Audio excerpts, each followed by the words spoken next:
Hello, welcome to VR Roundtable, episode 61. My name is Gary, and I'm joined by Steve. Hello.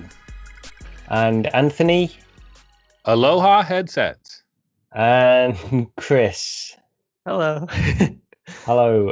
So we've got another usual show, the same old stuff. I don't know why I bother introducing this kind of stuff every week, but so we've got a little bit of news, some games to talk about as well. But unless anybody has got anything specific they want to talk about, we can get straight into the first news story. Let's do it. Okay, so the first one was one that caught my eye and was quite interesting. This was a report by Bloomberg, and they mentioned that from some sources, they didn't really sort of cite the specific sources that they got this from, but it was the fact that Apple are working on a dedicated AR headset, and apparently it's going to be coming in 2020 with an announcement the year before that. So 2019, they're going to be announcing this. It will be coming with a new OS, which is dubbed ROS, which is Reality Operating System.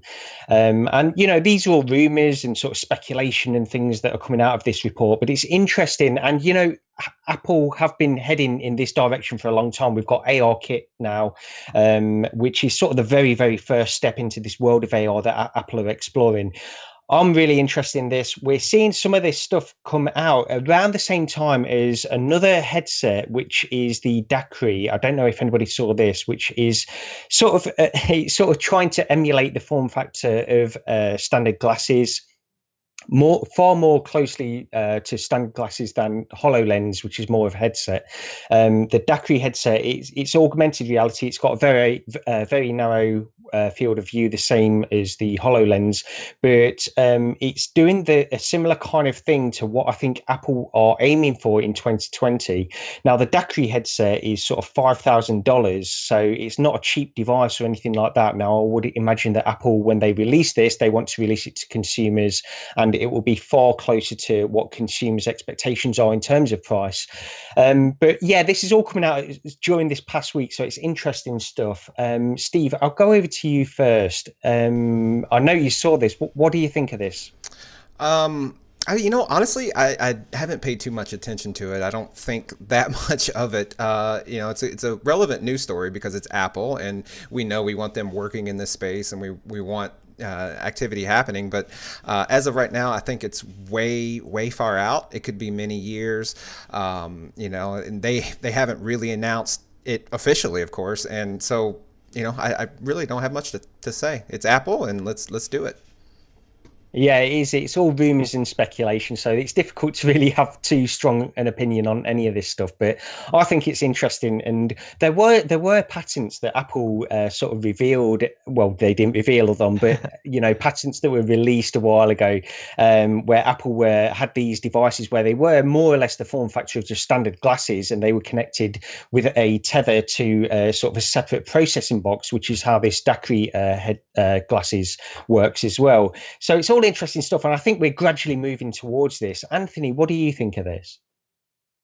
Yeah, so I think it's really interesting because in 2020, I'm going to drive my flying car to the Apple store and I'm going to pick up the headset now. But really, I mean, anytime somebody talks about something that's that far away, it's like, really? Like, we don't know what's going to happen next year, much less 2020. And so I know Apple, of course, is working on something. I mean, of course they are. They don't own Magic Leap. And if you don't own Magic Leap, you better be working on something because they're going to kill everybody now. But of course, Apple is definitely working on something. And I'm looking forward to it. But it's a non-news. There's really nothing here. This is an example of it being a rather slow news week and needing to have some type of major story come out. Why are we not in flying cars by now? This is a question I want to put out there because I watched Back to the Future way back when. Why am I not in a flying car? I cannot understand that. It annoys me every day. Chris, what do you think of this? Yeah, well, we're going to start to be in the next best thing, self-driving cars by 2020. I think a lot of people are going to have those. And I already kind of do, so that's fun. But anyways, no, I think this just kind of reinforces the fact that Apple doesn't really want to do anything VR related because they know it's not really, mass marketable. So like they really want to focus all their efforts on AR. And I'm hopeful that they'll release something, but I don't know if the price will be as low as we're thinking it would be. I mean, the new iPhone X is $1,000 already. So you could imagine it could be, I don't know, 1,500 or 2,000. They're not really the most cheap company, but it is a little bit exciting, and it's interesting. There's some speculation about the input. I don't even know what this means. It says they're experimenting with touch panels, whatever that means. I guess they're just like gestures maybe, but gestures is also listed under there. So I don't know. It'll be interesting to really see what the input method will be for this if it ever does come out, which I imagine eventually something will have to come out. Yeah, it's got to. I mean, this is sort of the dream device, I think, for a lot of people that want to get into AR. And, this could be adapted potentially to kind of VR applications as well. But I would assume that it's going to have to be tethered to some kind of processing box similar to this Dakri glasses that have been revealed as well. So, it may link to an iPhone in order to use its processing power and that kind of stuff. We don't know. But I'm really excited either way. To me, AR glasses, which are actually in the form factor of glasses, are one of the most exciting points. They're almost like an end goal in a lot of ways for AR. Okay, moving on to the next news story that we've got down here. This is a Mythbuster. Is it Jamie Hyneman? Is that how his name is pronounced? Jamie Hyneman? That's how I understand it. Hyneman, it sounds right. Yeah. So he's got a IndieGoGo, which he announced last week, and this is to do with it's combating some of the locomotion problems that we all know are prevalent in VR. Rather than tackling it in a way where somebody has to have an omnidirectional treadmill or a frictionless treadmill or anything like that, he's going about it in a slightly different way where the actual treadmill is on the bottom of a shoe, so it works in the opposite direction to the direction that you're walking, so you stay in place. So you can walk in any direction, move around. The treadmill operates on the bottom of the shoe in the opposite direction, so you simply stay in place no matter how fast you're moving or anything like that. It's an interesting idea. I'll go over to Anthony first on this because I've got a few thoughts on this, but let me go over to you first. What do you think? Yeah, I saw this, and at first, when I was first watching the video, I'm like, it's not April. We're nowhere near April. So this isn't April Fool's.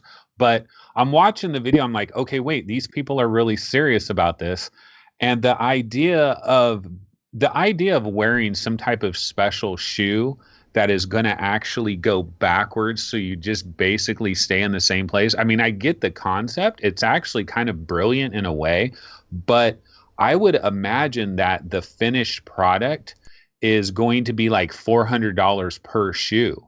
And that's if it worked, And then the other thing I always think about is like, I don't know why I think about a grandma. Like, what is a grandma going to be doing in VR in the first place? But just imagine putting these kind of shoes on a grandma and saying, yeah, grandma, just walk forward. She'll go flying across the room. I mean, who knows what's going to happen. So I think it's crazy. But the thing I did say is like, this guy has done a million more things than I've ever done in my life. So, I'm going to give him the benefit of the doubt. And they're only trying to raise like 50 grand, I believe. They just want to see if the possibility is there. So I hope they meet their goals. I think they're probably on track to meet their goals, right? Yeah, it's still early days. I think they've got a way to go to meet the goal on this. But at the same time, you don't actually get a pair of these things at the end of the IndieGoGo campaign or anything like that. He's giving these rewards, which is calling a survival kit, and it's just some various things that he's putting out there is to thank people that are investing in this at the early stage. There will be a separate IndieGoGo campaign apparently where they'll actually start funding these and then releasing them in terms of people that go in for the IndieGoGo campaign will get them as a reward in the end. Chris, did you see this video? I did, yeah. I watched it. It's kind of funny. One of the scenes in it has like a green screen monitor where they're just like pretending to do CAD. I don't know. It was kind of fishy and funny, but I don't know. Like, I kind of experimented with trying to do stuff like this with roller skates a few years ago back in high school. We were trying to make an omnidirectional treadmill out of wood and stuff for the Dev Kit 1 way back then. I don't know if that's really the right way to go about it in my mind, because like if your feet are slanted at all, they'll run into each other because it only goes forward and back. It doesn't go side to side at all. So like your feet could, unless you're walking straight forward, like there could be some issues, I think, just on principle. I think like the thing that'll actually end up having to happen is just a cheaper, I don't know, those super expensive things that are moving platforms that can move both like horizontally and vertically or whatever, like they can move in any direction. I think that's eventually what everybody will want. I think eventually if we can make those lower price, that'd probably be the end goal of like a holodeck thing. I don't know. It's interesting. I'm glad that he's not trying to, you know, say like, oh, we have this solved and we have a prototype that works, because they technically do, but he's actually trying to raise money to make a prototype that might work. So it's interesting.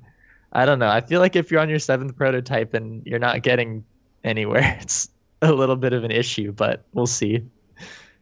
Yeah. No, I don't think if there's you know, being on the 7th prototype is much of an issue, because you know, that happens. It's an interesting concept, but I'm kind of more in Anthony's camp. I don't think it's going to be necessarily something that's super successful. It's just you're taking their feet, which is the sort of the core of your stability, you know, like your ability to stand upright as a human being.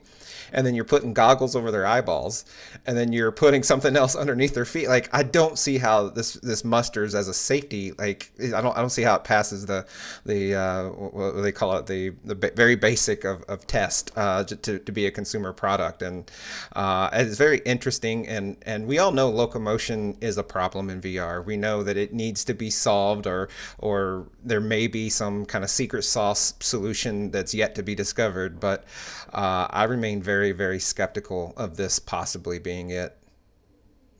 Yeah, me too.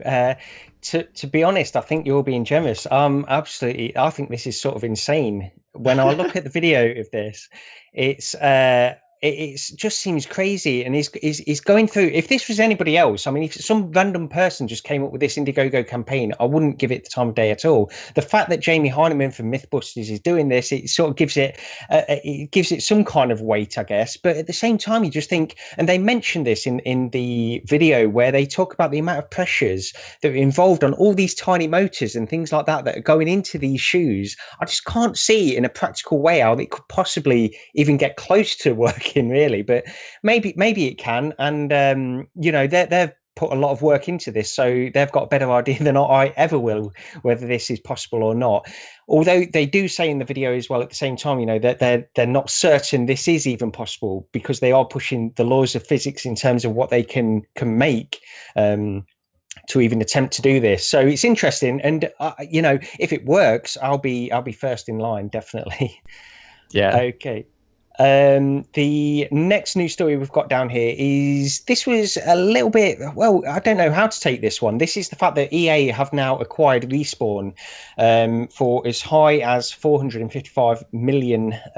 So the reason this is interesting to us as VR enthusiasts is because at the last Oculus Connect OC4, they did announce that there'd be a VR game coming out in 2019, which was being made by Respawn.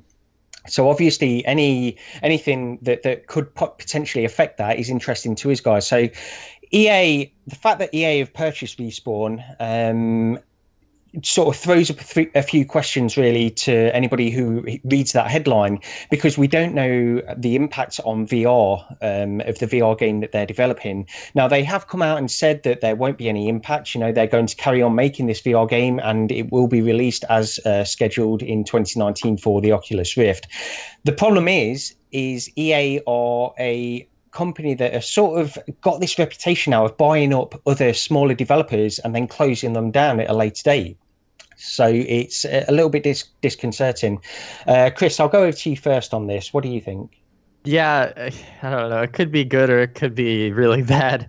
But yeah, what the CEO and co-founder of Respawn, I don't know his name, but he said that they really want to work on making bigger and better games. They need more resources to do that. So hopefully that means that they're going to work with EA to make bigger games, and hopefully that means that the VR game is one of those games that will have more funding to it. But then again, I feel like EA's pretty practical in terms of funding things that will make money. Did EA publish Eagle Flight and all those though? Like they published VR games in the past, correct? It's Ubisoft, I thought. Ubisoft, Okay, shoot, yeah. you're right. So that makes me a little more worried. If it was Ubisoft, like I know they're actually throwing money at VR and seeing what happens. Like I really love Eagle Flight. I don't talk about it too much because it's an old game, but I don't know. Has EA been associated with any VR game yet? I don't think so. So that's concerning a little bit that they haven't really taken the risk on it. They might want to still not take the risk. Well, I don't know. I'm pretty sure they've said that the VR game that Respawn is making is part of the deal. Like that's not being canceled because of this acquisition. Right. So EA is making a VR game now, or is at least affiliated with one. But that game is still on. So I think that's the good news from it. Right, that's good news. But at the same time, it might just have to be made, and EA might not really want to be like that part of the studio. We don't really know, I guess, but it'll be interesting to see what happens. Like when the game finally comes out, like see how awesome it is. Hopefully it'll be great. Yeah. Anthony, what do you think? Well, Vince Zampella and Jason West, the founders of Respawn, they were, of course, they were the original Call of Duty, like they were the Infinity Ward guys, right? And that whole thing got shut down. All that drama happened. They left. They went and started Respawn. Vince, both of them did, but I think Jason actually departed the company. I don't think he's really involved with them anymore. But Vince Zampella, man, everything this guy touches turns to gold, because just so many years later, they're selling it for like the equivalency of almost $500 million. It's crazy. But yeah, as far as EA is concerned, it was announced that the Oculus partnership, that is still valid. So we're still going to get that game. Like Gary was it Chris that you were saying that, yeah, that might just be a technicality and they don't really like it. So it might be like, oh yeah, we got to do this dumb Oculus game. Let's just do it and get it out of here. But it's interesting thinking about EA in general, though, because if you look at 2K Games, their CEO, Strauss Zelnick, he's been outspoken, pretty negative, honestly, about VR in general.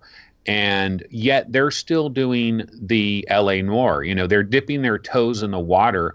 And you would think any major corporation like this, whether or not you think VR has a future or not, you think you would dip your toes in the water a little bit just in case, just as a defensive measure. And EA really has not taken that stance at all. They've gone through all these years without mentioning a single thing about VR.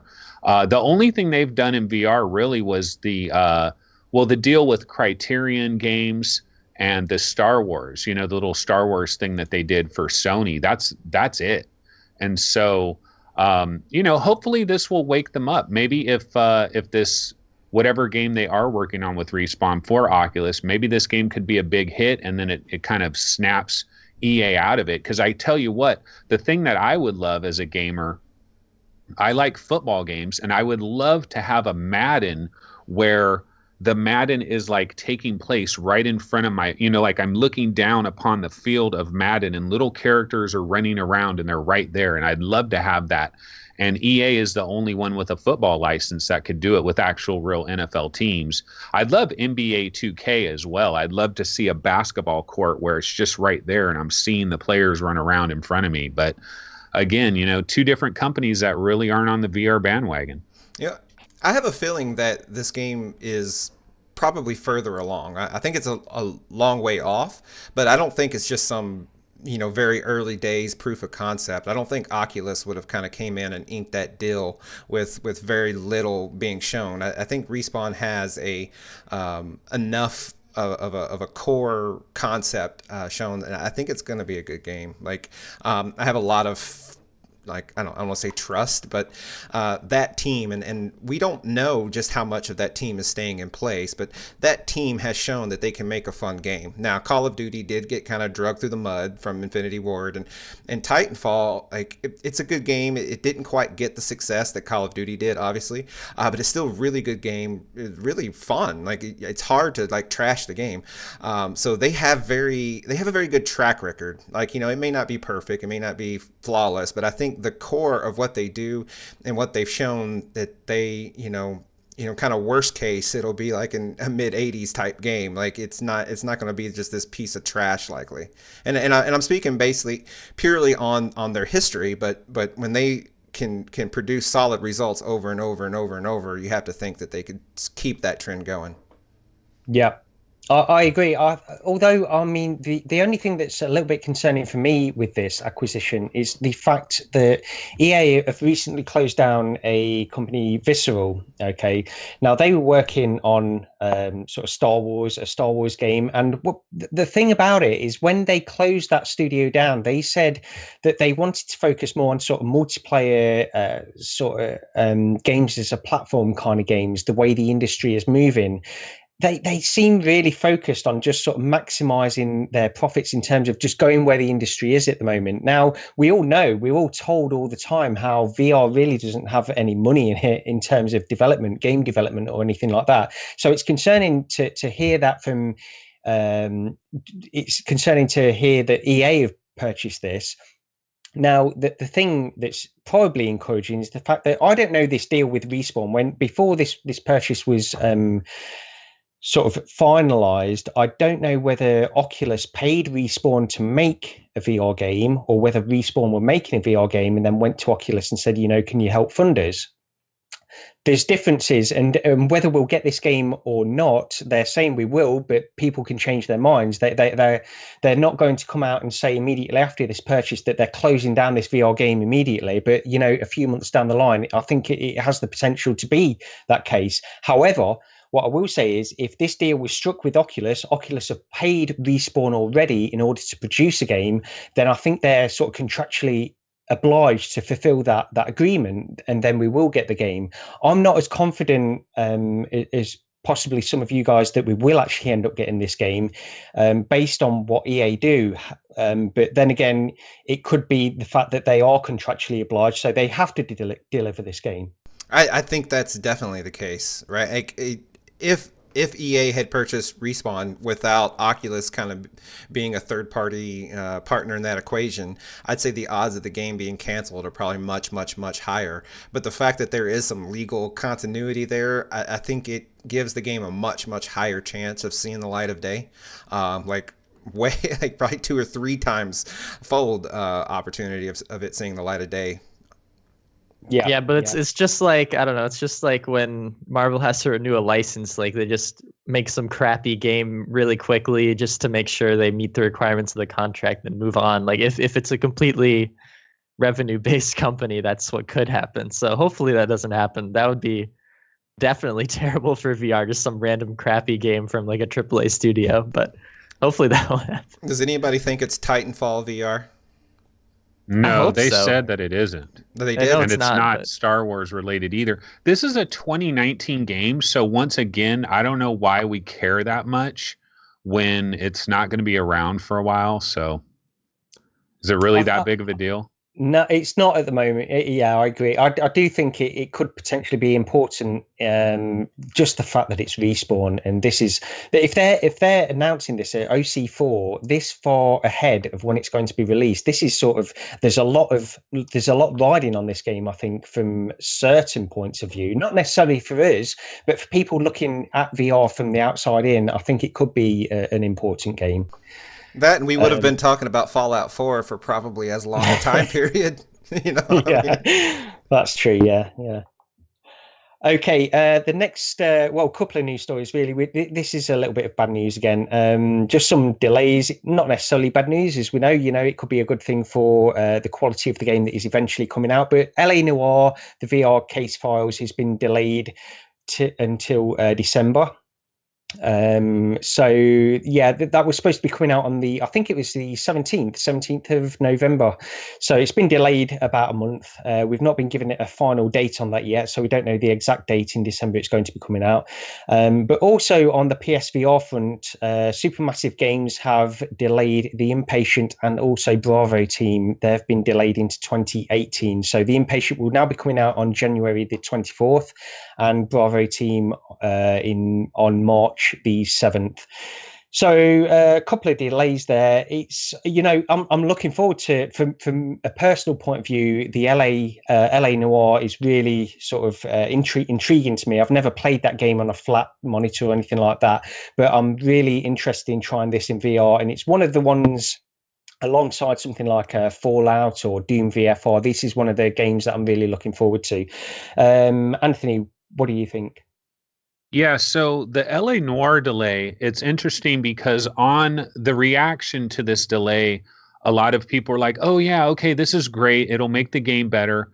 It's a 1 month delay. You're not going to make a game dramatically better in 1 month. If a game is delayed 1 month, usually I think what the scenario is that the game testers, like, there's some bug in it that's just crashing the game. And they're like, okay, we need to delay this for a month, figure out this bug, clean this up, and then everything will be fine. But you're not going to get like a night and day improvement between a game in a single month. The thing that's a little bit troubling for me is there's no date. And I mean, this isn't being delayed until March, and it's like we don't know what the date is in March. It's being delayed till December, which we're in November. December is a couple of weeks away. So the fact that we don't have a date in December is a little troubling to me, but this was on their earnings report, and they have to be pretty legit with that because there's rules and regulations. So it probably is coming in December. Another little tidbit of news that we did get with LA Noire is the price is $30. And this caused a little bit of an uproar on the Vive subreddit, which I found to be unusual because it's like, what were people expecting? Did you think this was going to be $15? Did you think this was going to be $20? I mean, this is a prime time game. I know it's only 7 cases out of the entire game. It's not the full entire game, but I wouldn't have expected anything less than $30. I don't have a problem with that price. As far as the PSVR games are concerned, what I'll say about the Inpatient is Skyrim is coming next week, okay? And the Inpatient was going to come 5 days later.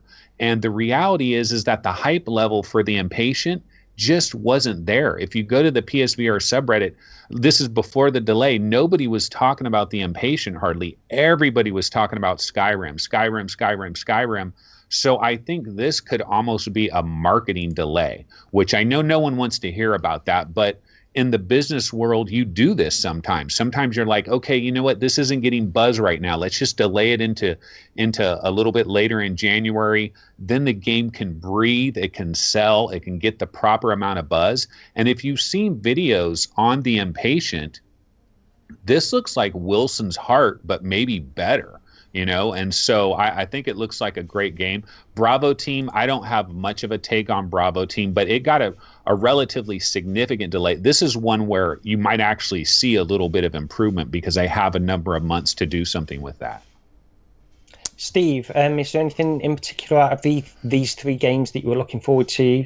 Well, I was probably looking forward to the Inpatient the most, and Anthony already sort of ran them through. I think Inpatient was probably there. I do think this delay is probably more strategic than it is due to development and other issues in that space. Bravo Team, though, I think it could be just purely for where the state that it's in terms of development. I feel like we've seen less of the game. I feel like it has more that it could grow, and these are just my feelings. And then LA Noire, I don't know what that motive may be and the reasoning behind it, other than they just want to give it a little more time, or like Anthony mentioned, they ran into a very specific bug. Also, I don't know if we mentioned it, but didn't they announce that there was VR specific exclusive content, like a VR only mission or something that wasn't in the original game is in this? And I know I recently read it somewhere, and I wasn't aware of that previously. Yeah, I saw that too. Yeah. So that may have fueled in one way or another part of the delay.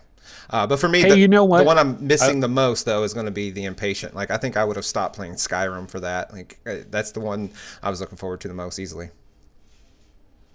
I was just going to say real quick on LA Noire, I didn't mention this, but a couple of outlets recently got hands-on time with LA Noire, and there were a couple reports about that. And their early reports were really encouraging.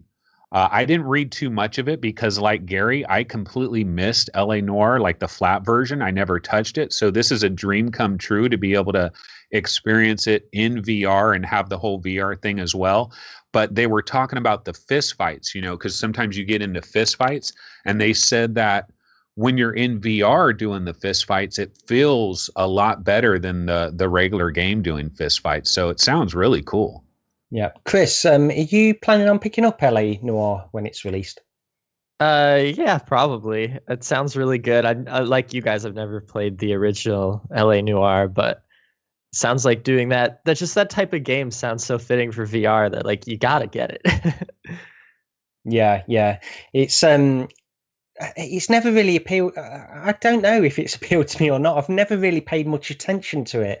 It was sort of a Rockstar game that sort of got sidelined a little bit, I think. It got a little bit of attention, obviously, when it was released because it was a new Rockstar game and it had all this different kind of technology where they had this sort of facial animation capture and stuff like that. And that's interesting.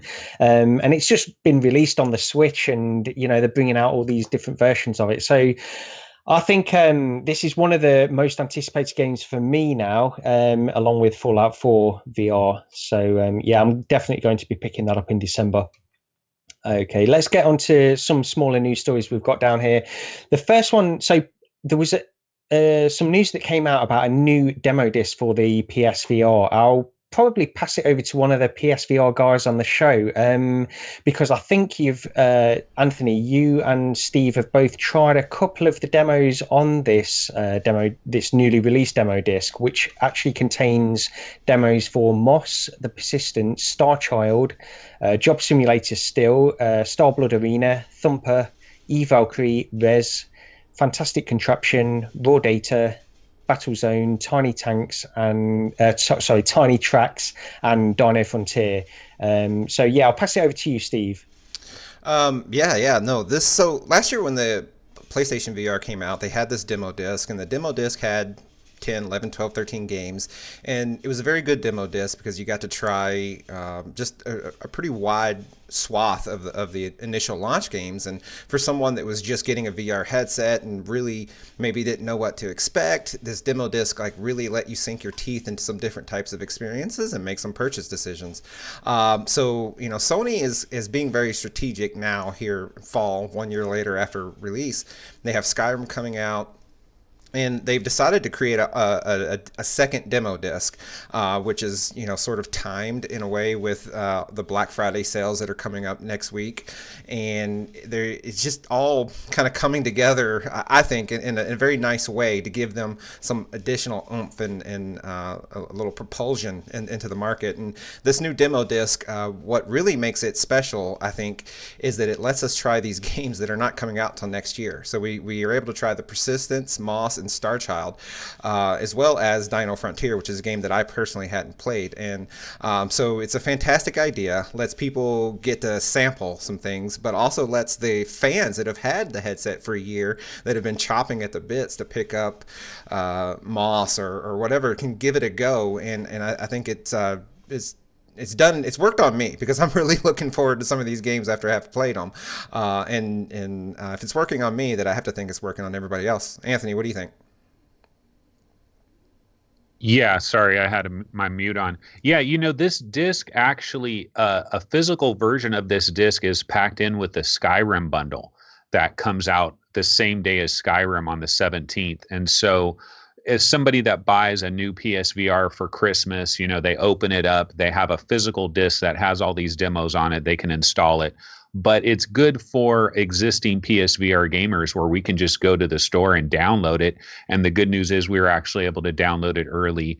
And I tried Moss, Starchild, the Persistence, and then like Steve was saying, Dino Frontier as well. Steve, do you want to just go in like on a quick little breakdown of these 3 games, or should we save that for? No, that's perfectly fine. Yeah, we normally we do it in the game chat, but we can do it now too. Okay, so why don't we start it? I'll kick it off with Starchild. Starchild is the shortest demo of the three unreleased games, but man, I was really captivated by this demo. It really caught my attention. Starchild wasn't a game that I was like super highly anticipating, but after playing this demo, it is definitely shooting up my charts. So this is a game that's being developed by Playful, the creators of Lucky's Tale. Now, they obviously have Super Lucky's Tale that they're bringing to the Xbox One, Xbox One X or whatever. And then what was their VR game? Well, their VR game is Starchild, which is being published by Game Trust, which is the publishing arm of GameStop. And this is a PlayStation VR exclusive. We don't know if it's like a 3-month, 6-month timed type of exclusive or how that's going to work.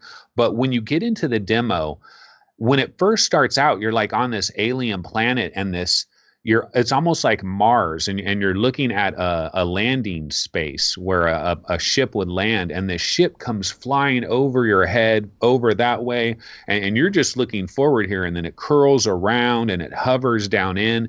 And I was just struck by the sound quality of Starchild really blew me away. The sound is really good. The ship lands and then it lowers down, and you're kind of going through this subterranean into this planet, and then it opens up and this girl climbs out of there.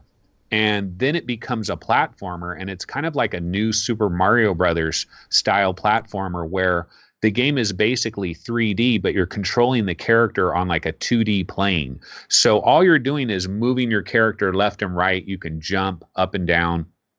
Some people were complaining, hey, you don't have a lot of control. Your character's kind of on rails. But I felt like the button presses were pinpoint. You hit the jump button, she jumps. It felt good to me. It felt right. And then as you're going through the demo, it's incredibly short.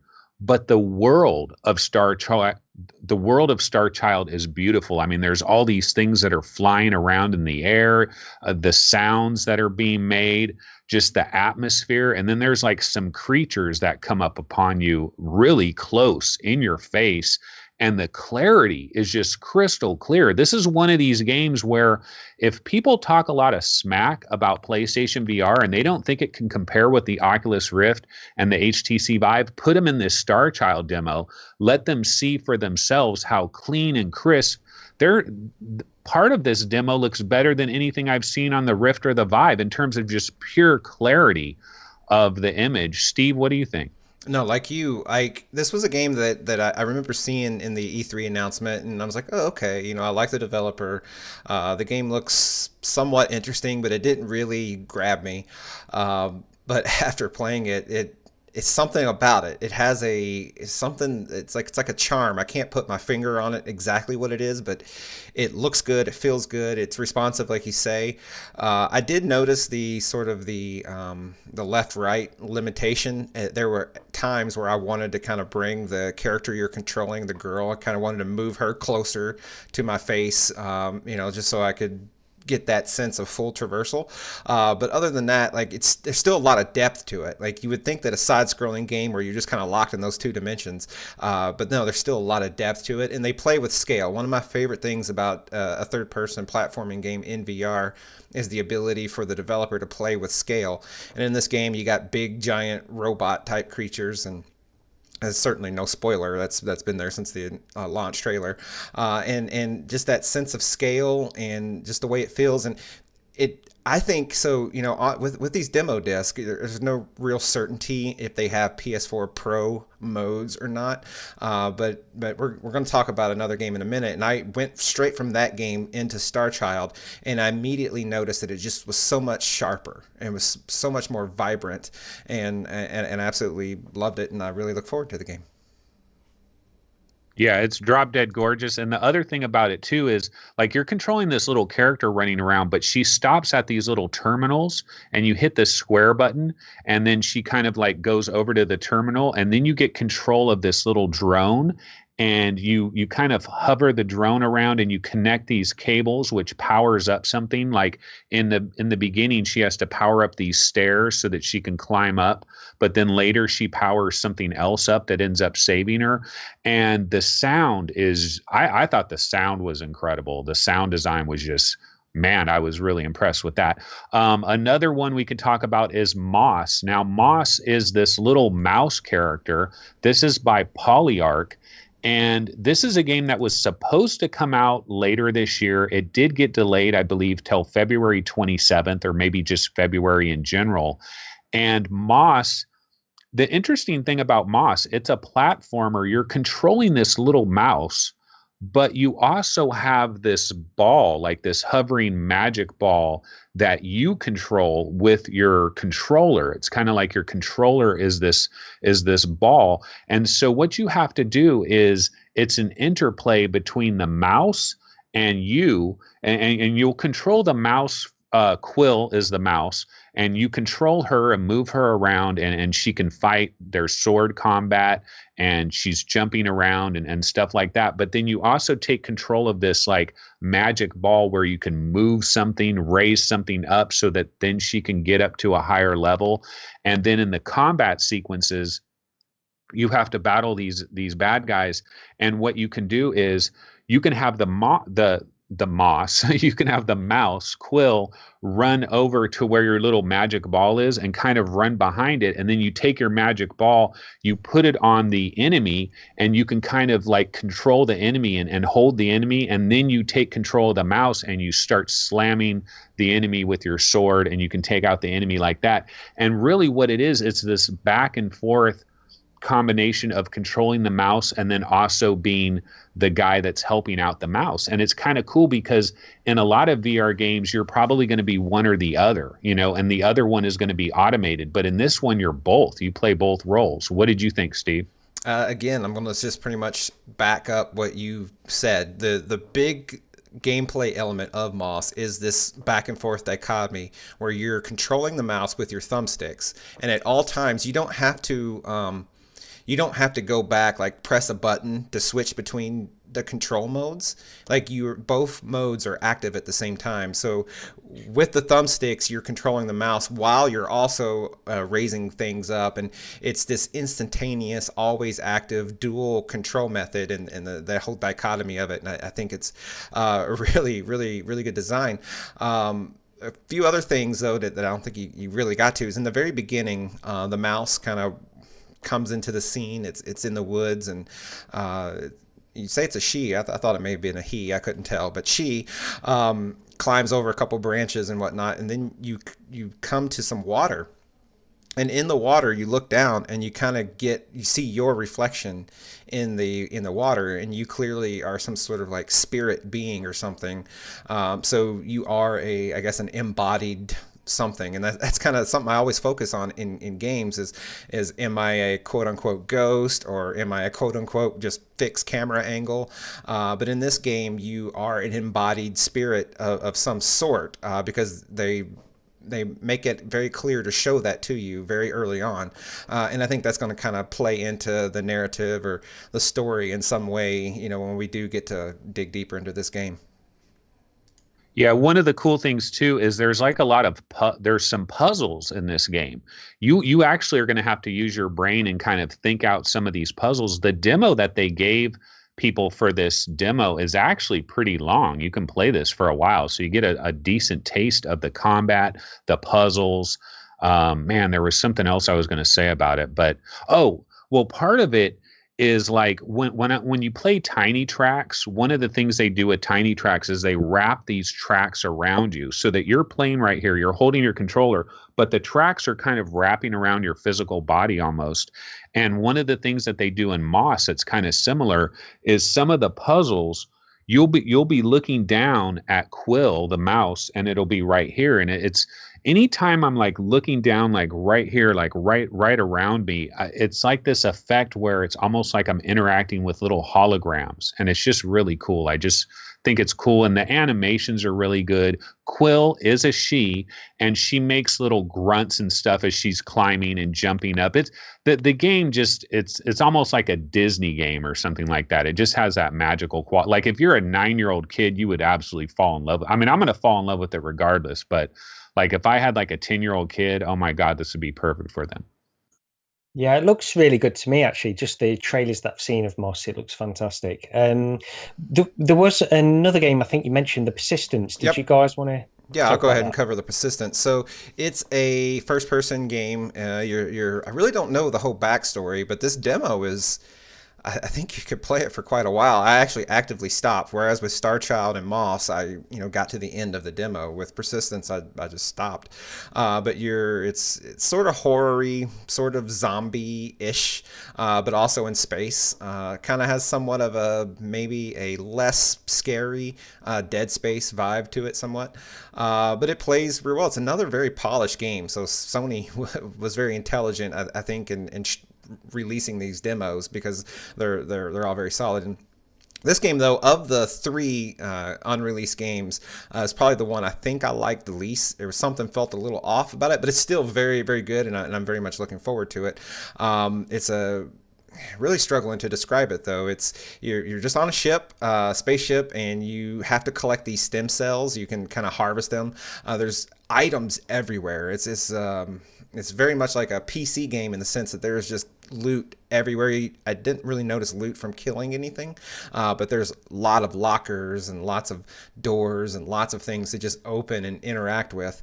The downside is I don't know if the game's coming with any move support, but right now I'm pretty sure you can only play it with a DualShock. That's how I played it. So you're kind of missing some of that interactivity that would come from being able to do things with your hands.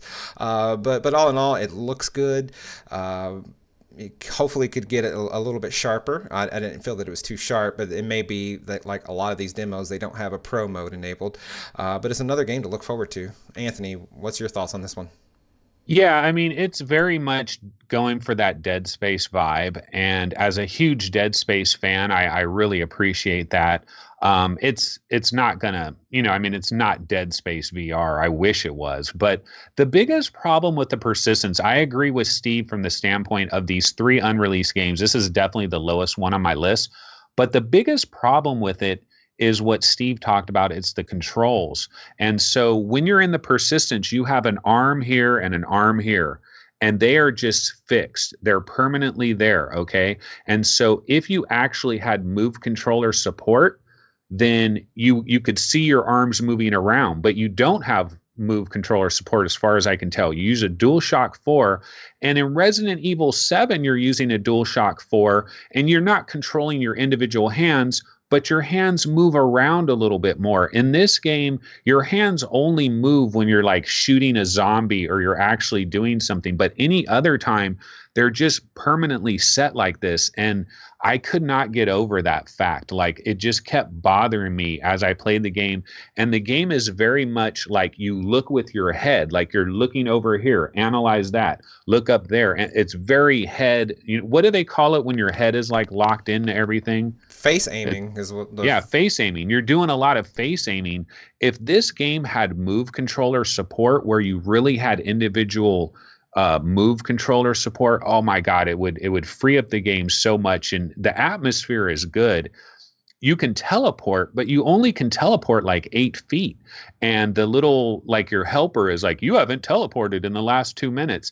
And you teleport, but you're only teleporting a short distance. And if you teleport like 3 times in a row, there's like a cooldown period. and you're battling these zombies, but what they do is they put a cursor on the screen.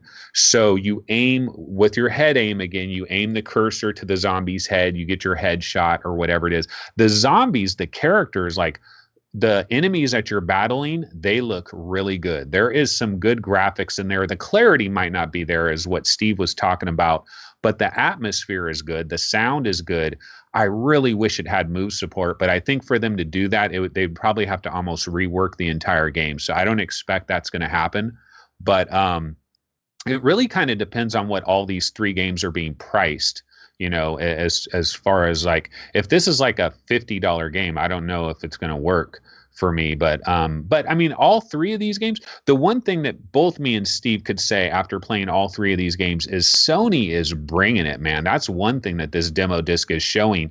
We might have some Debbie Downer news going on in the PC VR world, but on the console side of things, Sony seems to be full steam ahead, and they just keep bringing out great games.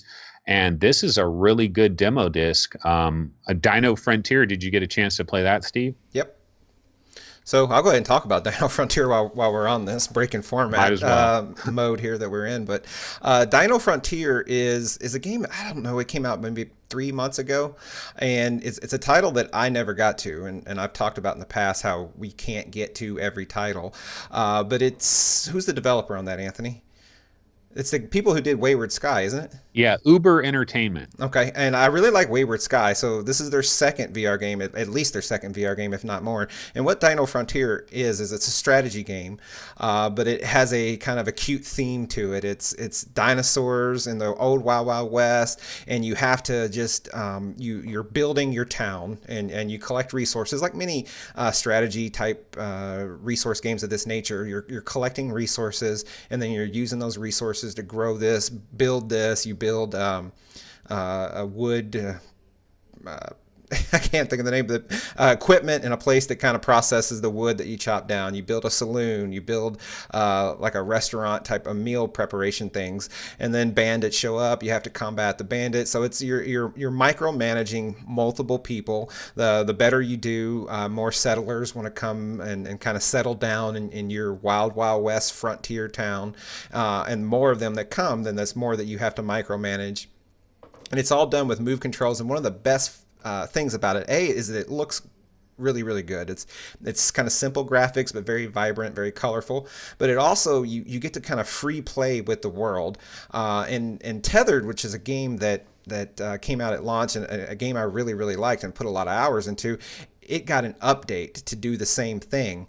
But when you're in this world, you grab your move controllers and you can kind of like pinching and zooming on an iPad or something. You can scale the world down really, really small, or you can scale it up to be, it's not quite person scale, so it doesn't ever get to human scale. You can't stand around in the world in one-to-one space, but it gets much bigger than when it's a little miniature toys. All in all, this is a game that it's $40, I believe.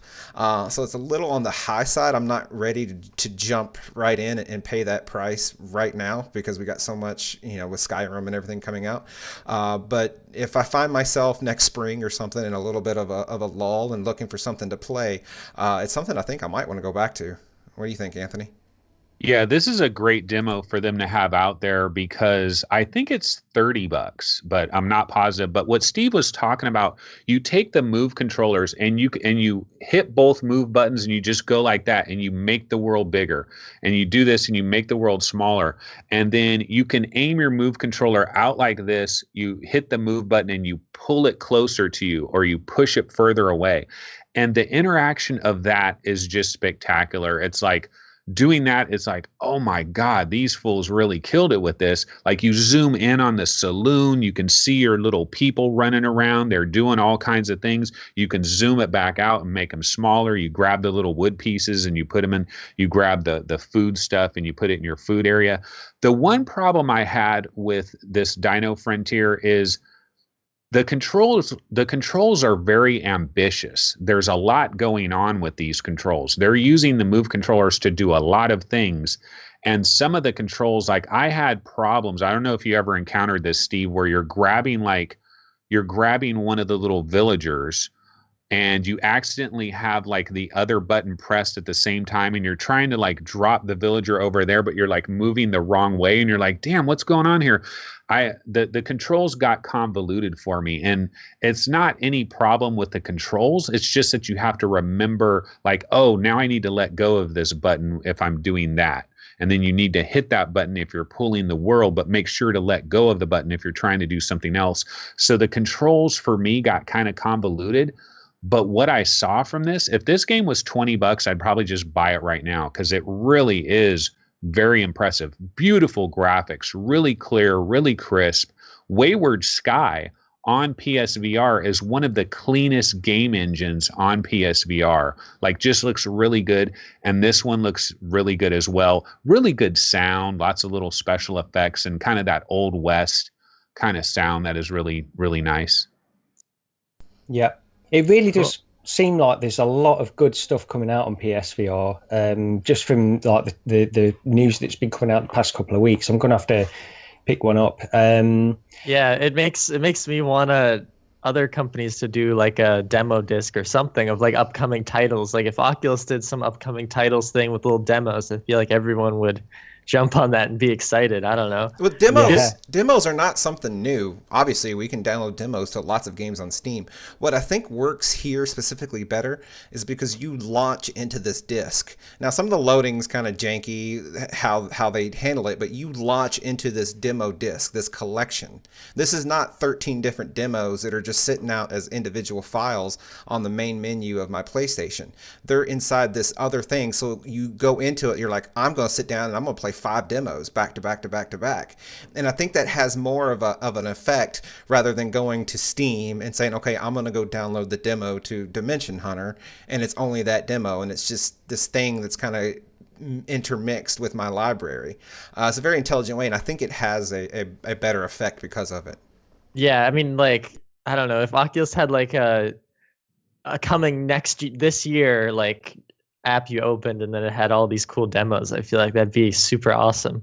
But has Oculus ever had a demo, or they just, it seems like they do like free weekends instead of demos? Yeah, they do that, and then they had a demo of VR, but it wasn't a demo of actual games, you know, like the Dream Deck stuff. But yeah, no, I feel like they're missing out, especially, I don't know, I think in Riftcore 2.0 hopefully the store will be better and have at least 360 pictures of environments and stuff. Like, there's a lot you could do there to advertise new games. Yeah. Just incidentally, actually, if anybody's out there who's an incredibly wealthy viewer of the show and wants to buy Chris and I a PSVR, then we've got no pride. We'll happily accept it. And if you've not got enough for 2, just send me one. That's fine. No problem. No.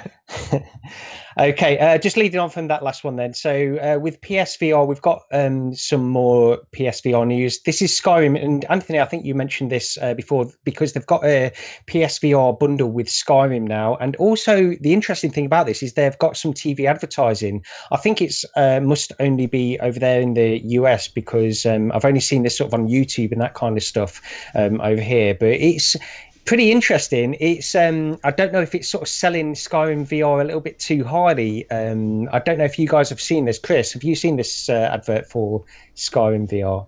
Yeah, it does the same thing like Rift ads do, but a little bit more intensely, I feel like, where it's trying to show how VR works and like how you get transported. But like, I don't know, they went a little over the top with this one compared to what Oculus does. The Oculus usually just shows like a wall open up in your room and suddenly you're in a place. But I don't know, it's similar to like the Edge of Nowhere advertisements that they had, but like the fact that it's on TV, it'll probably turn a lot of heads and people will probably be like, what the heck? Yeah, it looks really exciting. It doesn't show like any gameplay, so it's a Skyrim TV ad, but it starts off and there's a guy, he puts the headset on in his apartment, and the apartment kind of crumbles away and he ends up being caught by a dragon, and he's out in the field doing battle with the dragon, but at no part of it is it really VR. But I think what they're showing, they're trying to show, is that you you get into the game, you get into the world. And when you really think about it, you can't show VR through video. We know this. Like it's a problem. How do they convey what VR is to a lot of people? So I think they kind of quit trying to convey it with this ad, other than the fact that you are in the game, and then it's Skyrim. So I think it's great that they have this high production value advertisement. I've seen the advertisement obviously, but I've not seen it on TV. Now that said, I don't watch a lot of live TV, so I'm not expecting that I will just kind of naturally come across it. Maybe I will. I'm going to go down there when we're done with the podcast and watch my NFL game for my team, Go Colts. So maybe the ad will be there, when I'm watching that back.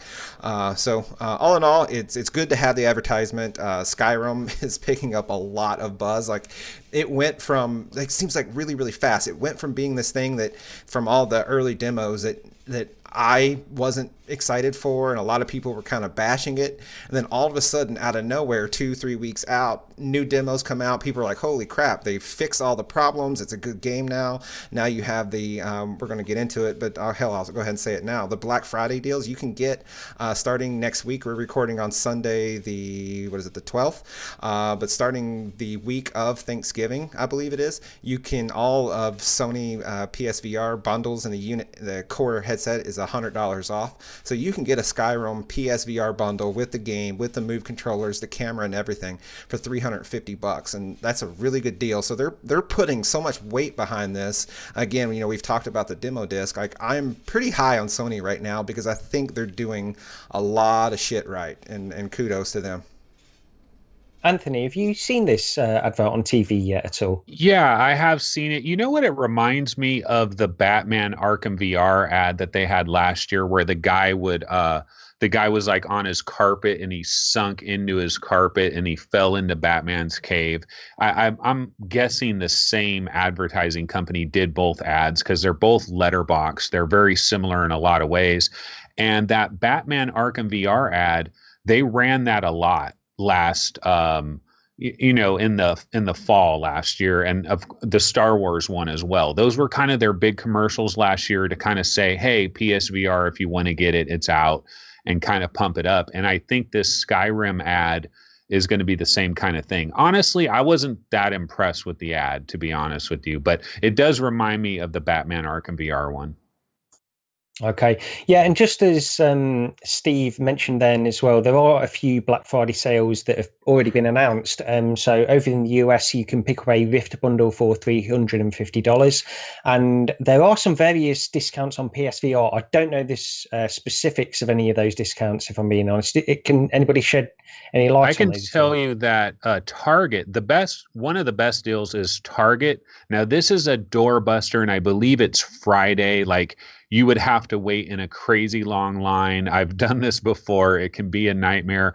But the Target one is $199. You can get a PSVR. Now, this is the base model that doesn't come with a camera. But if you have like a Target Red card, you get 5% off. So, I mean, it's almost like they're practically giving the thing away. For a brand new one, you can't get a used one for that price. But like Steve said, you can get $100 off the Skyrim one and get everything thrown in at $350. So yeah, this they're also doing. I think Sony's doing the same kind of across the board with all their retailers, $100 off of a base PS4 as well. So you can walk out of that with a full PlayStation 4, PSVR, Skyrim, the Move controllers, the camera, everything for, like I said, makes it $550, which is cheaper than a Vive. So you get everything you need. Now, of course, I recommend everyone get a PS4 Pro instead of a base PS4 for VR, but still, Sony's being aggressive. Yeah, they really are.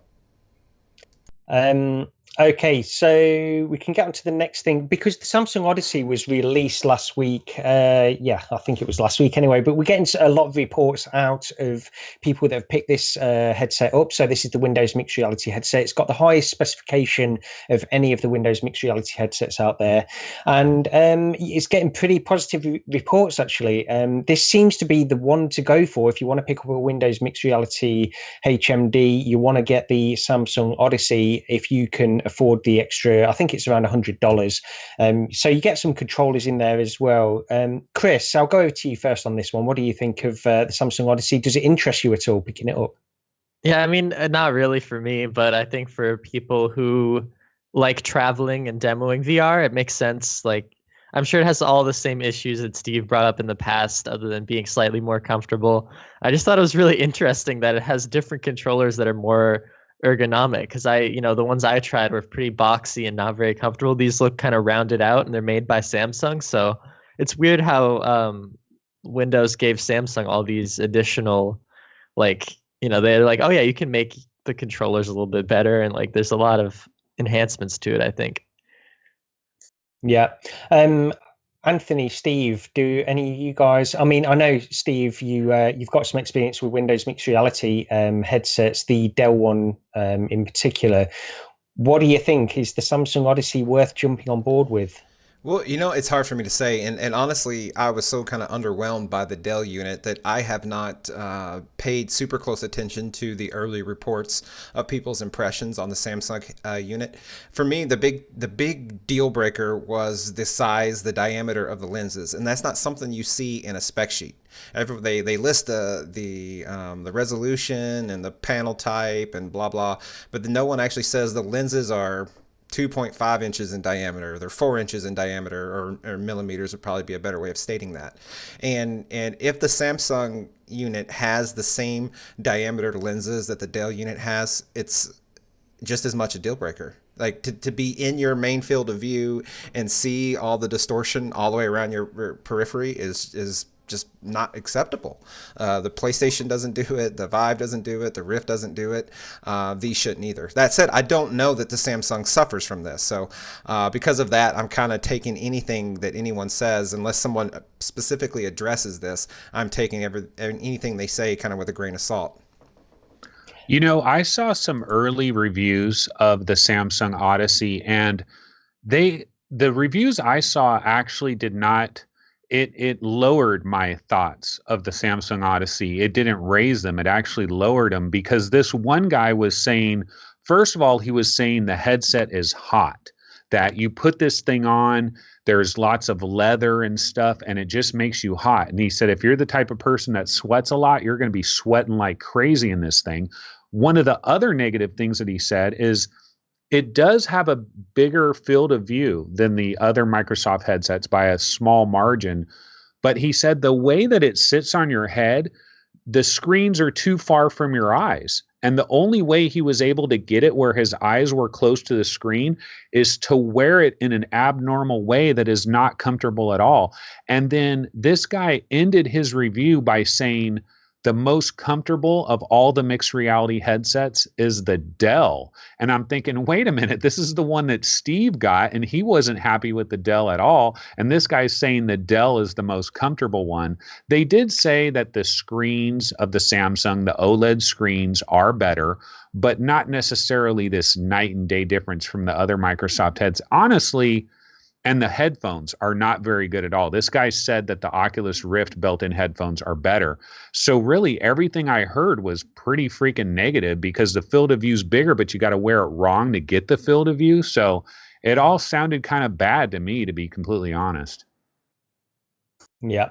Okay. The last little point of note that I've got down here is the TPCast. It's gone up for pre-order, for $300 in North America now. So this is the Vive version of the TPCast. We still don't know too many details about the Oculus Rift version for this. But over here, it's around about the same price as it is over here in the UK. I was actually looking into this earlier this week. And I can pick a TPCast up for around £320. So I guess over in North America with $300 plus tax, you're probably getting up to around the same price, maybe a little bit cheaper. It's still a little bit too expensive for a lot of people. Anthony, what do you think of this? Gary, that sounds like you're buying another headset. Because I saw on like UK overclockers or whatever, they had a pre-order. It was £350. And I'm like, £350? Doesn't that translate to like 400 and something US. I mean, that's like buying another headset. That seems ridiculous to me. The other thing I'll say too is it just me, or I feel like every other week it's like TPCast is shipping now, TPCast isn't shipping now, TPCast is shipping now, TPCast isn't. It's like, make up your mind. This is the most just the management of TPCast. Like, what are you doing? Just have one day, bring the thing out. Like, what is it's like you're selling some top secret item that people have to track carefully to figure out what the hell's going on. It sounds all bad to me. I don't know what to say. I was looking into this because the idea of wireless does intrigue me. To be honest, the TPCast, it seems like the setup and the amount of things that you've got to sort out in order to get this wireless thing working, it seems like too much hassle to me. Steve, what do you think? Sorry, I was on mute. I think I kind of agree. Like, it's too all over the place, and I've said it for many months now that I'm not going to invest $300, $400, or whatever it is now in a wireless solution that only works with one headset. I got 3 headsets, and I don't know this time next year if I'm going to have these same 3 or 4 different other ones. Like, I need something that's going to either translate to those headsets or wait to see if new headsets are just going to start having wireless built in, because it makes no sense to make that such of an investment.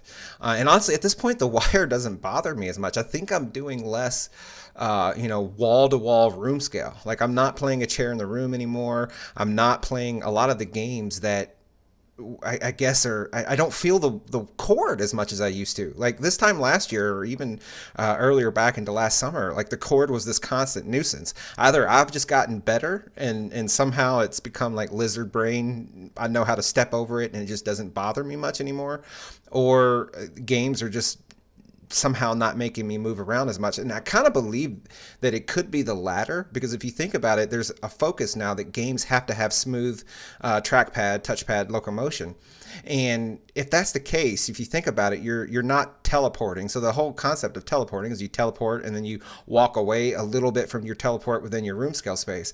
Smooth locomotion games, you're not doing that. You're just locomoting all the way up to whatever object, and then you're just kind of standing there fiddling with it. So I think I'm walking around less now than I was a year ago. Yeah, that's a good point, actually. I hadn't thought about that. Chris, we've got the TPCast and we've also got these Intel. I think Intel are bringing out a wireless add-on at some point, sort of early next year, possibly. Is this something that you're ready to jump into this generation, or? No way. No way. I agree with you guys. Like, the cord kind of feels like it's been disappearing more and more. I probably need an extender on my Rift, to be honest, because this room is kind of bigger than the cable is. But I don't know. It's not that big a deal. I always know where the cord is. Just kind of mentally, I step over it, and like you said, Steve, if I'm gonna get something, I want it to work with all headsets. Overclockers UK also has the adapter for the Oculus Rift available for pre-orders, so that's interesting. It looks identical, which is the most annoying thing. So I wonder if there's just like a really super minor tweak they had to do. They're just trying to, I don't know, upsell it. I feel like they should have just tried to make it work with both, and I feel like people would have paid more for it than buying 2 separate ones. I don't know. I was just going to say one bit of good news that I did see, because I was really negative on my thoughts about it. But one good news is somebody was able, they got their TPCast and they flashed it to the new firmware, and they said the mic is working fine now. And that was a big stumbling block.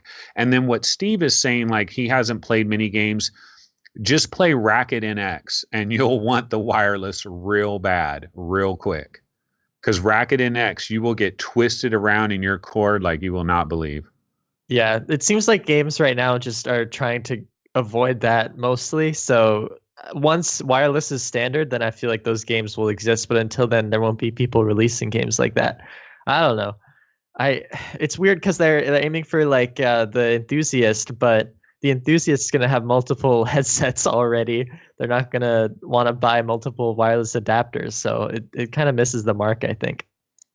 It really does in that respect. But also, a lot of people will say, you don't know how important it is to be wireless. You get this sense of freedom when you try a headset which is wireless and you can move around and do things like this. So I think there's probably something to be said for that. To be honest, I mean, if I were to go on my gut instinct, the wire doesn't bother me enough to pay £320 in order to get this. But then again, you know, people say that have tried it, that it is a big deal and it can make a big difference. Hey, Steve, quick question. So you have 3 headsets, right? Let's say that this adapter worked for all 3 of your headsets. Are you really going to switch every time you... I mean, the only way you would do that is like, okay, I'm going to use my Rift for a week. Okay, now I'm going to put my Rift away for a week. Now I'm going to use the Vive for a week. That's the only way, because you're not going to take off all that crap. And, you know, I mean, I don't know how long it requires to like remove whatever is on your headset, but that's one of the downsides where, yeah, we do have these multiple headsets, but are we really going to be switching like that? Because like I'll go from PSVR is in another room altogether, and that's a whole nother ball game as well, because just the way it's designed, I don't even know if they could do wireless for that. I think for me it's less about, you know, would I constantly switch between them, and more about it's not a sunken cost if I buy a new headset. Right, like so, I buy one now. I put it on my Vive or on my Rift. But then next year I get a Pimax, or next year I get, you know, the year after we get Vive 2, like whatever. Like I want to know that can carry forward, as opposed to just being the sunken cost for one specific headset. Okay, well, that's pretty much all the news stories we've got this week. We can now get on to the games that we've been playing. Chris, I'll go over to you first on this, because I know you've been playing a little bit of Left Hand Path, and Steve and I have also played a little bit of this as well. Why don't you tell us about Left Hand Path? Oh boy, I don't. It's kind of horror-y. It's got a good atmosphere to it for sure. It's kind of weird for me just on face value, because it has like, it seems like it's not really that graphically good, but then certain things are really nice. Like the rocks are incredible. I was just staring at the rocks for a while. But no, I think it's a good experience. I need to try it more for sure, but I don't really like horror games, and this feels very horror-y to me, and I got spooked. But yeah, no, basically you have a book of spells. You have a bunch of different spells you can do. You know, you can light up your staff, and you can shoot enemies kind of from out of your staff. And I like the smooth locomotion. I like the environments. I probably have to play it a little bit more, but yeah, one of you guys should talk about it more. Yeah, well, for me, Left Hand Path, the developer of this game, he sort of mentioned right from the beginning, this is influenced quite heavily from games like Dark Souls. So it's Dark Souls in VR is the way he sort of sold it. It's not really that for me, but you can certainly see where he draws his influences from in terms of that game, because as you progress through levels, you can open up shortcuts in order to make it easier to get to certain parts of the level later on, and this kind of stuff. You will die a lot. I mean, I've died a lot in this game, and really, I think what he's going for, he's done very well. It's not really a game for me. I've never been really a huge fan of Dark Souls or anything like that. I played Bloodborne when that came out, and I did enjoy it. I was just really not very good at it. Again, it's one of these games that sort of pushes you away. You really have to persevere with it, and I wasn't willing to give it that amount of time. So I don't know if this game specifically is aimed for somebody like me. But what it does, as far as I can tell from what I've played so far, it does really well. And what you were talking about, the graphics, Chris, you're right. You know, some things do look great and other things just look a little bit flat. It's like the textures. Sometimes I feel like the developer, especially in this game, it sort of hits me where I feel like the developer would have done better to go for a much more stylized kind of route, rather than try and give it these great graphics everywhere. Because like the doors, for example, you've got very flat textures on these doors, and yet you've got hinges and things like that on the doors, which really should be 3-dimensional, and they're not. They're just flat textures, and it sort of it impacts how immersive it is for me, at least. So I wish they'd sort of just took a more stylized route to the graphics. Having said that, that's not the case for everything in this game. I think parts of the game look great. And it's got a certain amount of novelty to it as well, because you cast these spells where you can do different gestures, and then you get different spells in the staff that you hold in your right hand, and you can attack the enemies using these different spells, and also generates like protection shields and stuff like that. And it sort of makes you use your play space and makes you use your motion controllers really effectively, because you can move around. Like for one spell, for example, you have to sort of circle yourself, so you have to actually move a circle around your entire body in order to generate the shield. Then it will ask you to touch the ground with your other hand. So it's quite an active game, I'd say, really, and it's got novelty value like that where I don't see that too often in other games. But I thought it was good. I just don't know whether it's aimed for somebody like me, really. Steve, what did you think?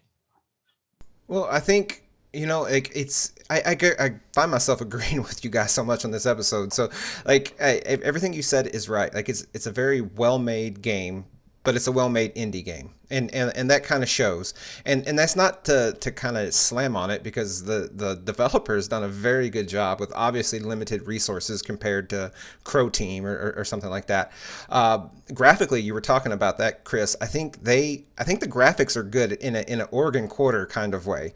It doesn't look as Mario 64-ish as Oregon Quarter does, but it's still, for me, it was razor sharp, and I really, really like that. There's something about the sharp acuity that makes me overlook the more simpler textures and everything.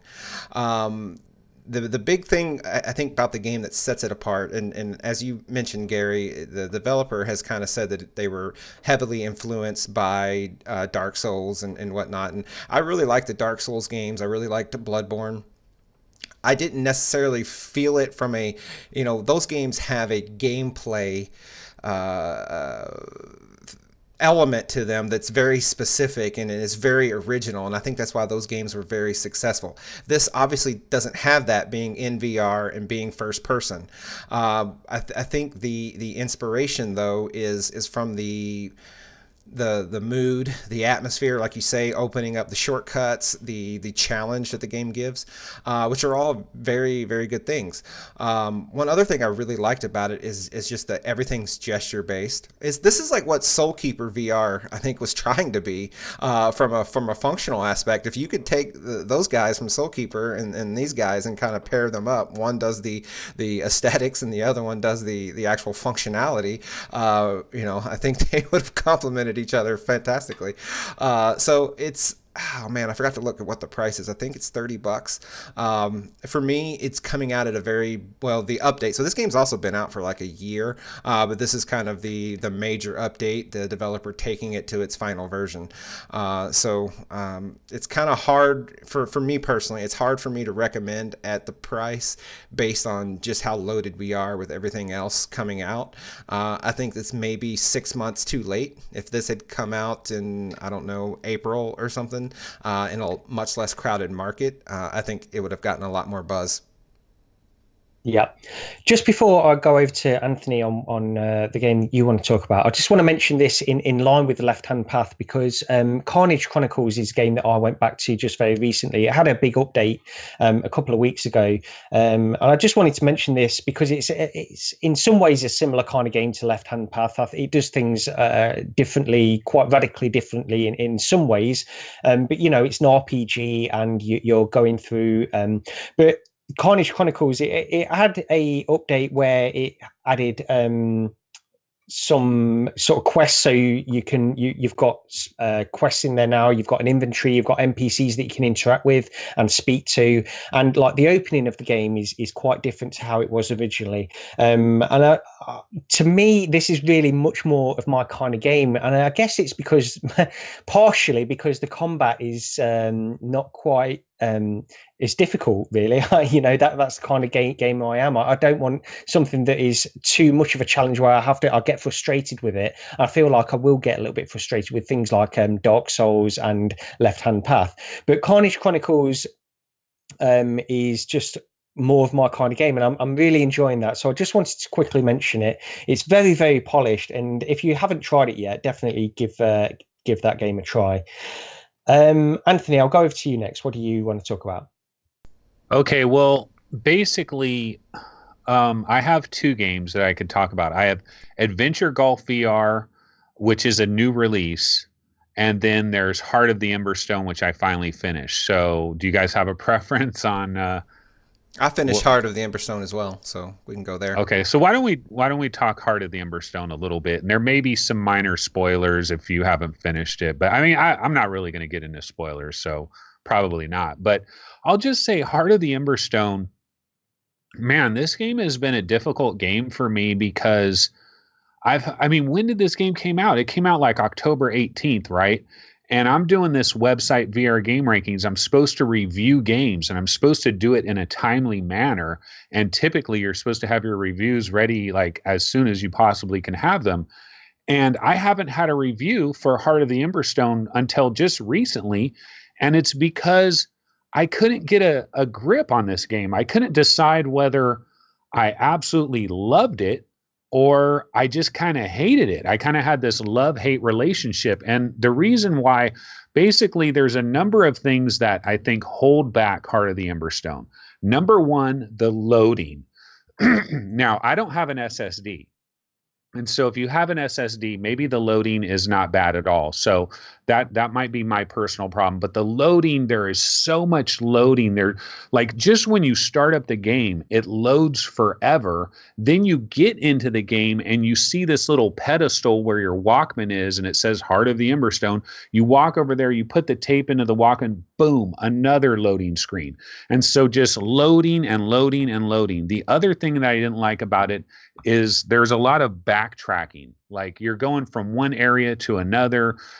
You'll be in one area and then you realize, no, I got to go to this other area. And every time you go from one area to another, again, you're going to have loading. Okay, so you got the loading, you got the backtracking. Then there's performance issues. I have a GTX 970, and in the first half of this game, I didn't have any problems. Everything was great. I was like, oh, I'm not having any problems. I heard a few people complaining about performance, and I'm like, hey, I must have just lucked out. I'm not having any problems. Get about halfway through the game, I had a lot of performance issues, and it was unfortunate because there would be these big set pieces of story, like cinematic, grand, awe-inspiring story pieces.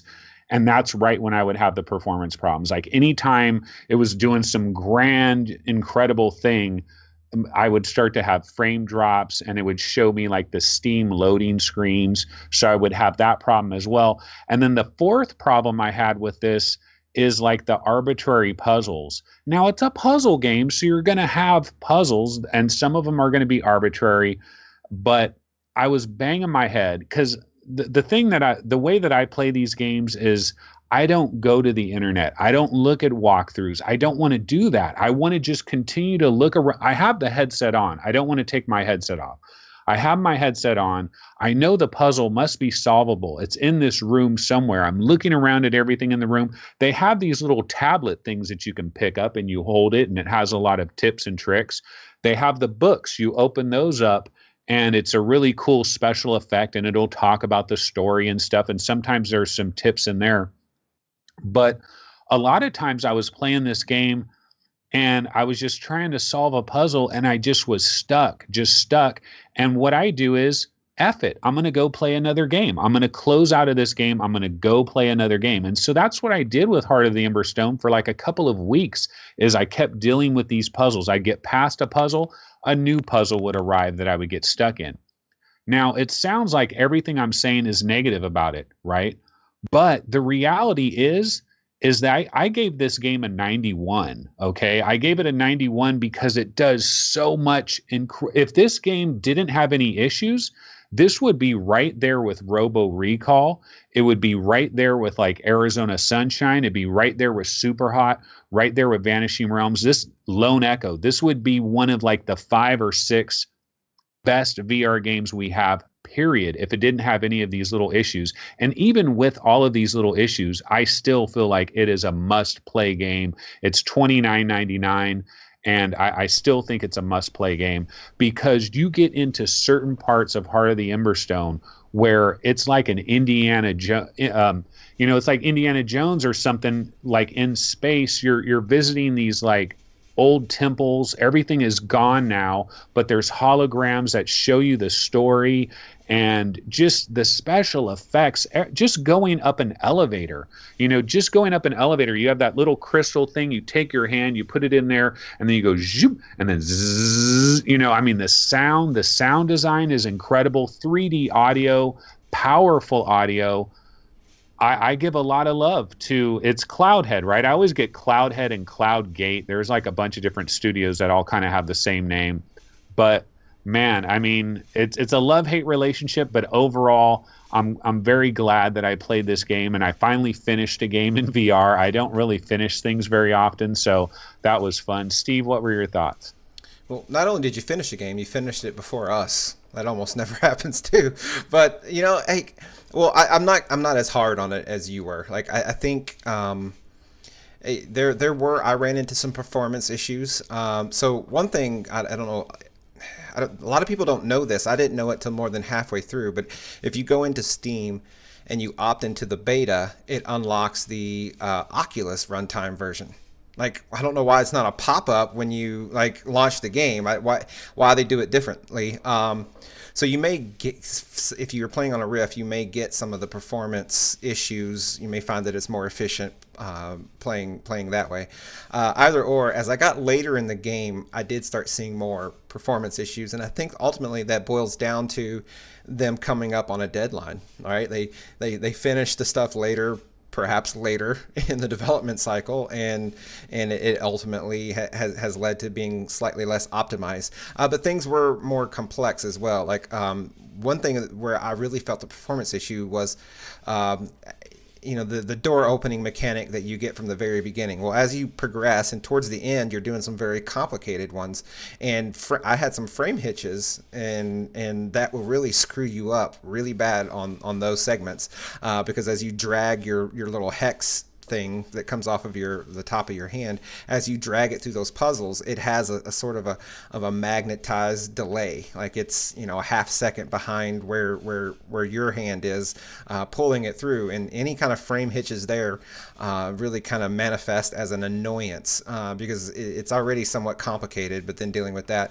Other than that, yeah, the load times, like you mentioned, Anthony, the nested load is what I called it. Like, hey, let me load up the loading screen so that once I click the tape and I load once more. Like that's kind of not necessarily a great design. But other than that, like my biggest problem with this game, and I'll go ahead and say that it's a great game and that everyone should play it. But my biggest problem with this game is that, like Episode 1, it's still kind of shallow in a sense on terms of the narrative. Like, it's not. It's a little bit deeper than Episode 2, but Episode 1, you just kind of you land on the island, you run through, you go down the elevator, and you step into the starseed. The end.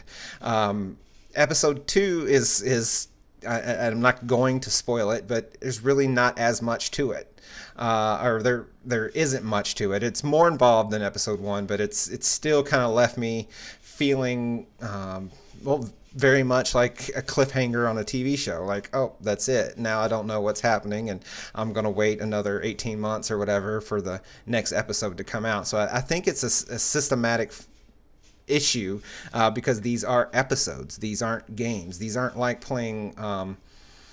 we mentioned Dead Space earlier, like Dead Space 1, then Dead Space 2, Dead Space 3. Those had continuity, but each one was kind of a packaged up product that when you got to the end of Dead Space 1, it had a feeling of finality to it.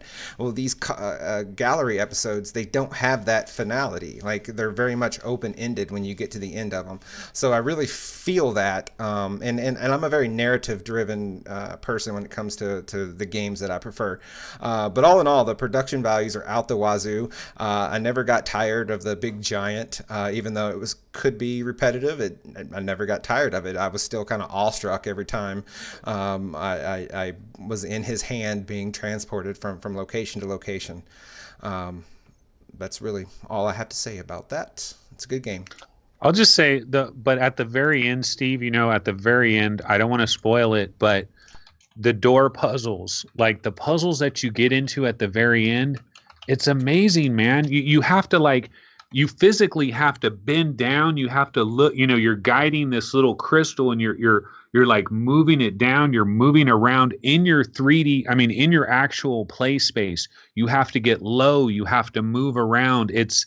Some of those puzzles are some of the best puzzles I've ever seen in anything. They're not incredibly complicated, but and just the sound design, they did some really good stuff here. Let me just ask you, and this might be a question that will prompt some spoilers, so just be aware of that if you're listening or watching this. Is there anything beyond that? Because I'm still very early on in this game, and I'll be honest, I'm other than the very opening of it, I'm a little bit disappointed so far. What I want to ask is there anything beyond a majority of this game than the 3 areas that you get to early on? Absolutely not. Now, you go deeper into one of the locations, but that's it. Like when you go to that map, it's really the only 3 that you choose. Yeah. See, for me, I don't think that's terrible, but what I will say is part of me wishes they had gone for more of a linear narrative progression like the first episode in some ways. Now, see, I'm playing this game and I'm going backwards and forwards between these 3 areas, and that's okay. I think that's fine. It is a little bit of an annoyance because of the loading times and the inconvenience. You've got to travel through these corridors when you get to it. So if I'm in an area and I want to go back to a different area, I suddenly realize I forgot to do something in one area. I have to go through this corridor, open up the door, then travel back, wait for a loading screen, travel back through another corridor before I get back to the other area. To me, this is pushing me away, and I don't want to be too harsh on the game, but for me, I'm actually disappointed by episode 2 than I am from episode 1, because I was so looking forward to it. Now, that's not to say I'm not going to push through and experience the game in its entirety, because I will, and I'm sure by the end of it, I'll be looking forward to episode 3 as well. But yeah, I just wanted to bring that up because for me, it's just a disappointment, really. The only thing I think it could use, like for episode 3, why not have a little bit of combat? You're kind of coming to these places after everything has already happened, and you're seeing these holograms that play out the story. I thought the story was better than 1 because it has these holograms that it's acting out the story. Every step you go along, it's acting out the story, and you're kind of seeing the past, and it's this past civilization, that you're encountering it, but you're doing different things at different times that then activate the story. But I thought, like, if they had a little bit of combat, because there's no combat in this game. There's one point where you get these little balls that you can grab them and you can shoot them and they explode, and you have to use them for certain reasons. And I thought, well, hey, this is perfect combat. They could have some creature that you occasionally have to deal with. You never have to worry about any threat, like any actual threat to yourself. That was really the only negative. There's a lot of, I'm telling you, I struggled with this game. It was a love-hate relationship. I wanted to love this game, but it kept fighting me. Like, no, don't love me. Please don't love me. It's like I kept fighting with it, but ultimately you've got to play this all the way to the end, I think, because just the puzzles and the sound design and the graphics and the production quality, they're doing some things here that is better than anyone, period. It's got problems. It's got so many problems. Yeah, you were talking about the story and how things are kind of unfolding as you watching these holograms and everything. But to me, that's just a more expanded cassette tape, right? Like at the end of the day, episode 1 was you land on the island, you step into the starseed. Episode 2 picks up from that starseed to where it ends, and the in between is filler. But the breadth, the scope of the narrative from that begin point to that end point isn't very, very deep. It's like if you take episode 1, and again, I know I'm kind of repeating myself, but if you expand episode 1 and include more cassette tapes and holograms, you could have had Elsa holograms in episode 1. It still doesn't change the fact that it begins from the island to the starseed, and there's not in the big sense, in the grand scheme, there's not much happening, and I can't unsee that. That's kind of like burned into my brain with this game. I can't unsee it, and it's a hard thing for me to let go. Okay. Well, Steve, I'll go to you. I don't know if anybody else has got any other games they want to add on this week, but I know you've got one more game you want to talk about. Yeah, I won't spend too much time on it because it's going back into the wells of games that have been out for a while. But Psychonauts and the Rhombus of Ruin, I got access to this game, and I wanted to just briefly kind of talk about it because it surprised me. First of all, Psychonauts is a kind of a beloved franchise. Like the people that love that game or that series, I guess. I don't know if it's one game or not. I've never played a Psychonauts game prior to the Rhombus of Ruin here in VR, but I know it's a sort of a trendy game amongst certain kind of like hipster gamers or something. Like I've heard a lot about it, but this game is in VR. It's a smaller, VR thing. It's not a major $60 game or anything, but man, it really surprised me with its production values and its puzzles.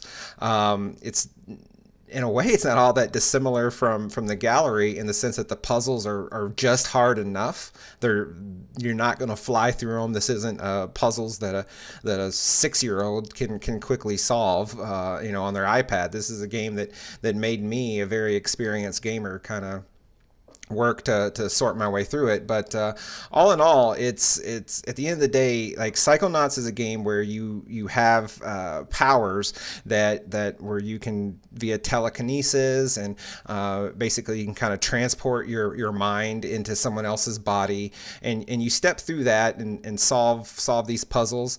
It's very creative because you're doing things that you don't normally do in a game.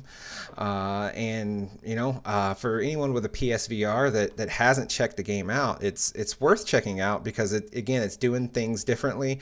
It looks good. The sound quality is good. The style, it has voice acting. It's got all of these major production things that we don't always get and take for granted. I know it's a very repetitive talking point that I have when I come across a game that I like. I kind of say the same things, like, oh, well, it has voice acting, because it's something we don't get in every game, or it doesn't look like someone's using the generic assets from Unity and just kind of dropping them into a scene.